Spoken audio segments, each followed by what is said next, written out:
Does Creed 3 rank as well as 2 and 1 did for me? Stay tuned to find out.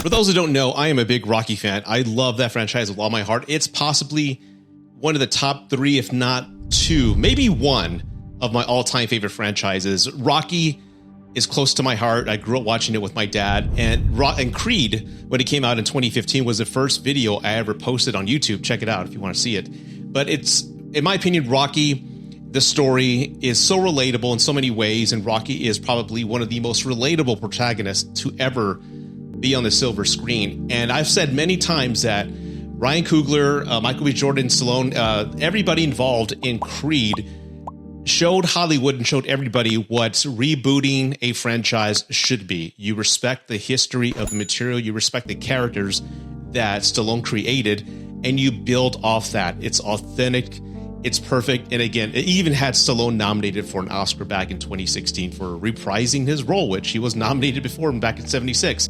So the Creed franchise, I love. Creed, one of my favorites.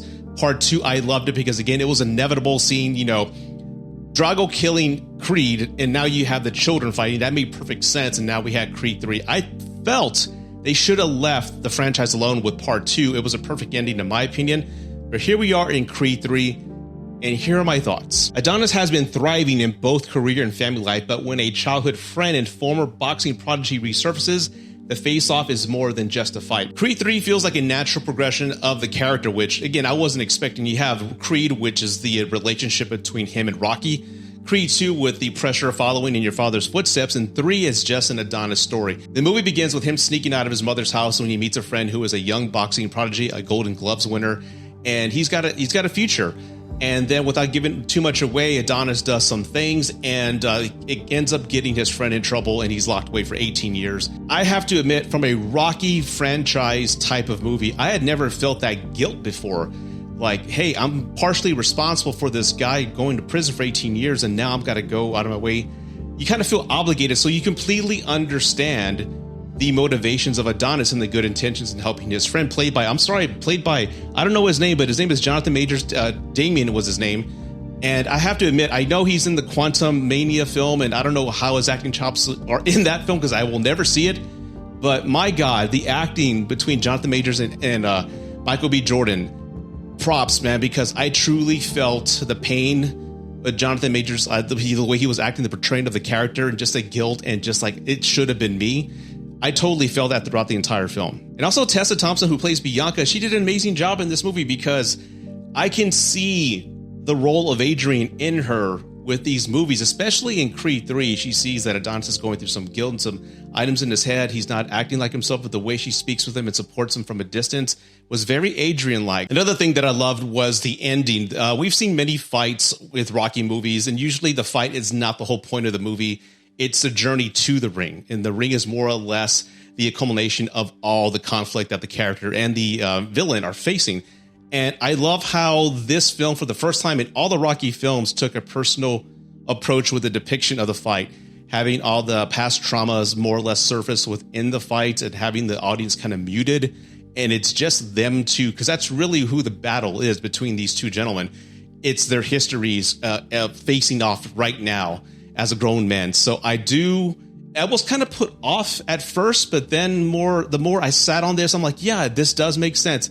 It's a battle between two men and their past and guilt. So it was a great representation, a different representation that I truly appreciated. Now for the things I didn't like, and one of them is treating Stallone, Rocky Balboa, as if though he never existed in this film. I was looking for just photos of him and Adonis in the trophy room. They bring him up once, but in my opinion, it wasn't enough. I was hoping to feel Rocky's spirit more. And in a sense, I did feel it. I did feel Rocky's story and the Rocky template within the film, but not seeing Stallone in that template was off for me. And as a fan, I was upset and angry about that, leaving the theater. Like, they treated Rocky like shit. I don't like that. And, doing some research before recording this video, I understand that Stallone and Irvin Winkler are the ones who've had a big falling out. Stallone sold the Rocky rights, everything, to Irvin Winkler back in 76. So Stallone technically doesn't own the franchise or any of the characters. He gets royalties, but he doesn't have a say in what happens. And one initial point of the film, why he didn't want to participate in this, was, according to Variety, there's an article out right now, and here's a quote from him. "It's a regrettable situation because I know what it could have been," Stallone told The Hollywood Reporter, about disagreeing with the sequel's tone, which again is incredibly dark compared to the others. "It's taken a direction that is quite different than I would have taken it. It's a different philosophy. It's Irvin Winkler's and Michael B. Jordan's. I wish them well, but I'm much more of a sentimentalist. I like my heroes getting beat up, but I don't want them going into a dark place. I feel people have enough darkness," which in a sense I agree with. That's why maybe when I first walked out of the film, I felt off. Like, this doesn't feel right. Something's missing. So I can completely agree with Stallone's take. And I wish things would have been handled better, especially for the fans. I don't want to see a Creed 4 unless Stallone's in it and they give him a proper send-off. That needs to take place. That all being said, I love this film. There were moments in this film where I was emotionally vested, so vested that I was on the brink of tears. And it was a different type of tears. It was just understanding two friends who truthfully love each other.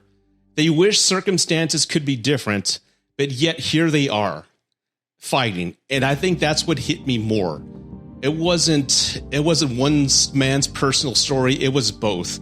And just wishing things could be better. I truly felt that between the two characters and the friends. And I love that scene at the end where Adonis goes to his locker room and says, "You know where to find me if you need anything." They kind of like settled that beef to an extent, and now they're just going to move about their way. But just seeing two friends who loved each other having to fight as grown men, wishing things could have been different, was heartbreaking for me. So that's an odd feeling for me to have while watching a Rocky film. It's not a traditional film, and I think that in time, it's going to grow on me more. And for this being, I believe, Michael B. Jordan's directorial debut, I applaud him. I can't wait to see what else he does. I love what he did, and I'm recommending this film. Well, everybody, I hope you enjoyed this review. Again, this was really tough for me to sit down and record. It's longer than my traditional reviews, but I love Rocky so much. And again, I love Creed 3, but I don't want to see a Creed 4 without a proper send-off to Stallone. So, and if any producers are watching, anybody who has power in that say, please make that happen. If you like the video, please like, subscribe. You know what to do. Leave some comments down below. Did you enjoy Creed 3? What would you rank it of the 3 Creed films? In my opinion, it's Creed 1, Creed 2, and Creed 3. I would go in numerical order of my favorites to worst. Not necessarily worst, but least favorites. Also, don't forget to subscribe, everybody. I really would appreciate that. And as always, thank you for watching Gen X Reviews. Take care. I'll see you next time.